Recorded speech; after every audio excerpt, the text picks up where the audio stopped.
So here we are on a bicycle commute into Adelaide City.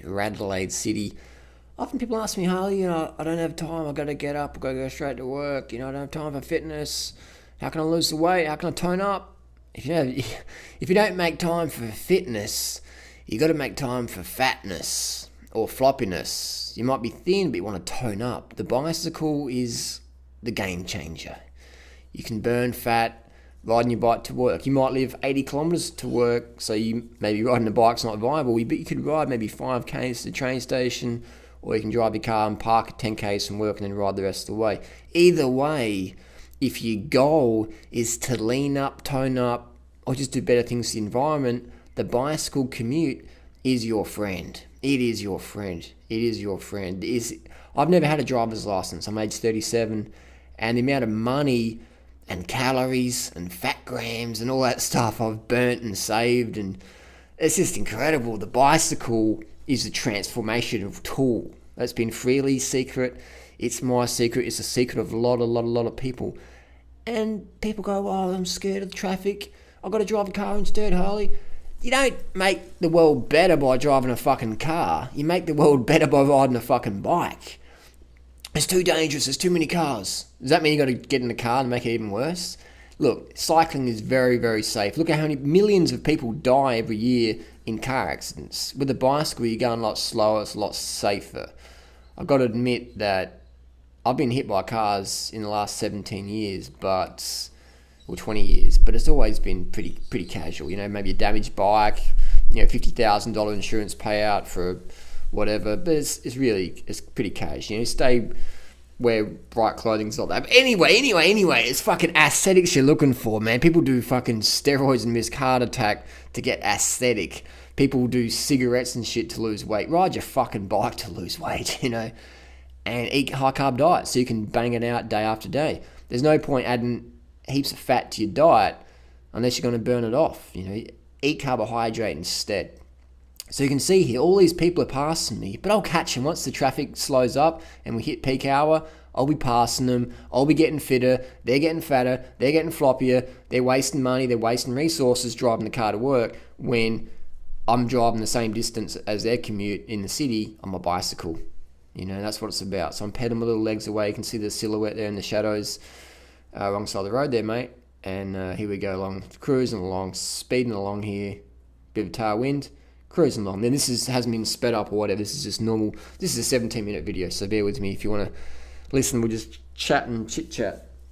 So again, the red light's about to come up, and once these cars make traffic, cars hold up traffic. Peak hour, it's because it's fucking cars, man. Now, I'm not against cars by any means.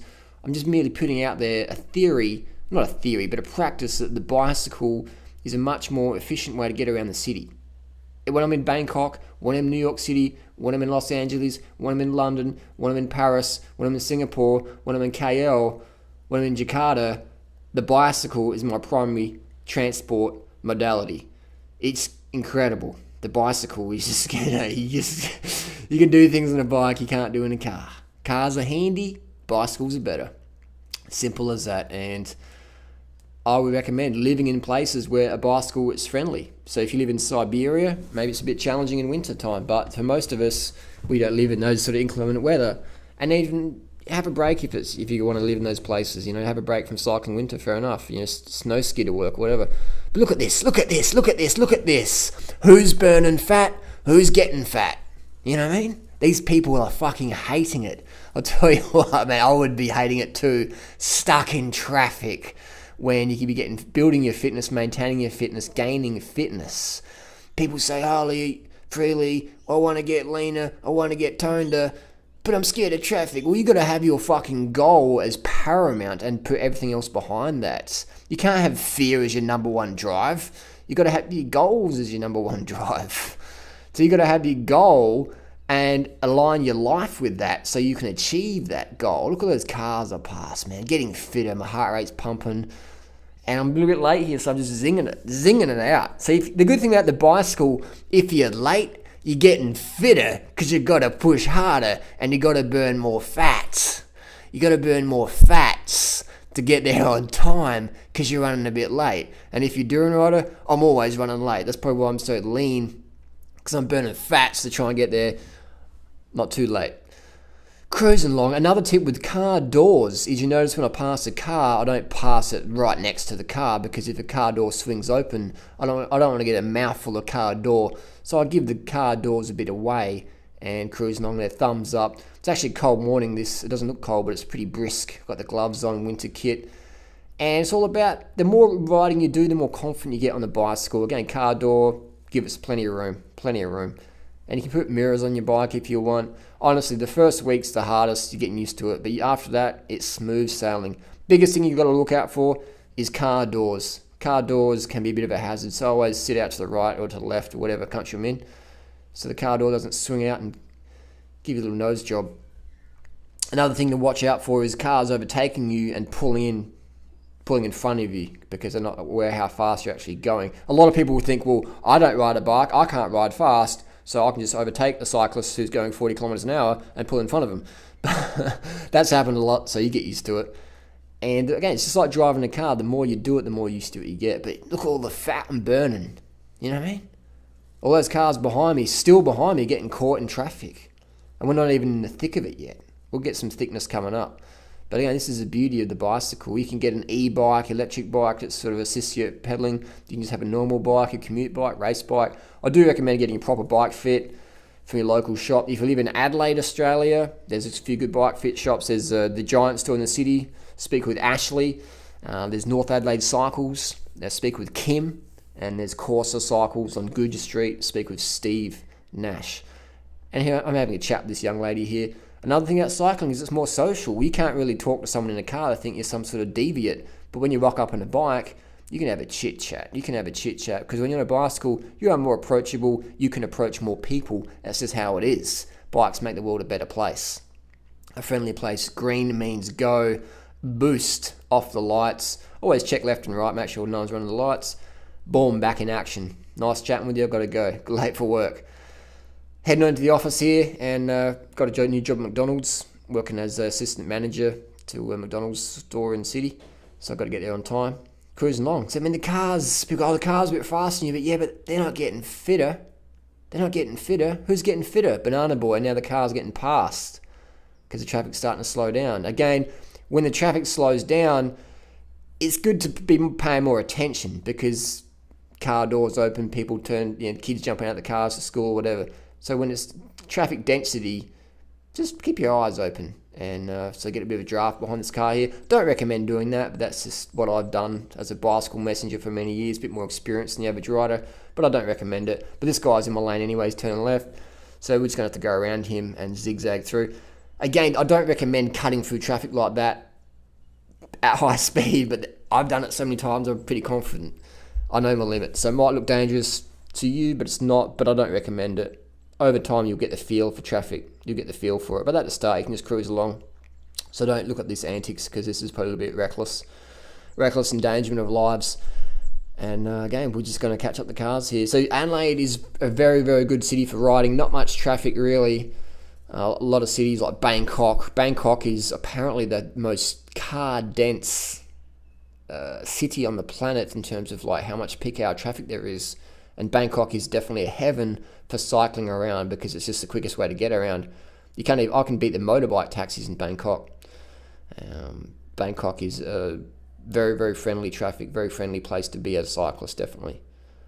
So again, we're coming up to another little red light here. Cars getting caught. Cyclists win. Boom, boom, boom, boom, boom. That's a car passed me before. Now, see you later, buddy. And now it's game over. It's game over for all these cars now. They will not see me again once we hit into the city. Was that Ferrari? Maybe. Beating the Ferrari, man. Beating the Ferrari. Or Lotus, whatever it was. Anyway, doesn't matter. They're dropped. They're fucking dropped. Banana Boy is just gassing it to the city. Beautiful churches here on the right. Adelaide City, fantastic place. Red light, zigzagging through. Again, when I'm hitting traffic with caution. I don't want to... Oh, what else is going on here, mate? That's a highly illegal move. Let's throw that lad in jail. Lock away the keys. Again, zigzagging through. Thanks, got to go to work. Got a new job at McDonald's. A bit late. See you later. Boom, red light.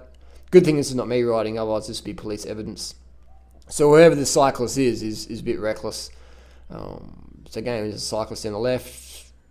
I'm just going to go on the right lane. because left lane's a bit dodgy, right lane's open. Let's put the power down. Let's go. Let's use some carbohydrate. Let's burn some fat and get to work. Let's do it. So cruising along here, and again, I've cycled a lot of places around the world. Adelaide would be my pick. Adelaide would be my pick. And when you're filtering through traffic, again, you're being wary of car doors, you're being wary of indicators and lights, people driving around.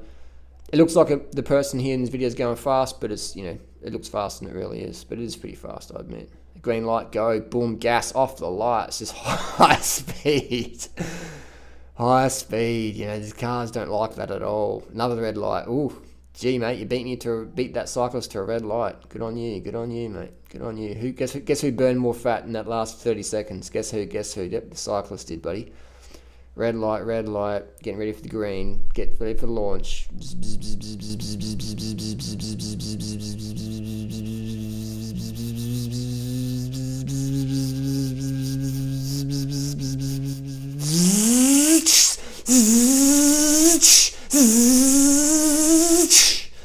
Bit of a blow-off valve there. Again, the cars, no chance, because they're just getting backed up, and they don't like being embarrassed by the cyclists. So you can be a shit stir in traffic. But again, the bottom line rule for safety cycling is don't take risks. Learn your limits and be a responsible rider. At the same time, you want to be an assertive rider. You don't want to be submissive. You don't want to be aggressive. You want to be assertive and know your rights and regulations and pay attention to what's going on. So I wouldn't wear a Walkman, earphones in this sort of traffic density. On the open road, no worries. Again, green light. Turbo off the lights. And it's just about having fun. And the more you ride, the more confidence you get. No worries. And again, like I said before, you put the mirrors on your bike. End of the day. So I'm 37 years old now.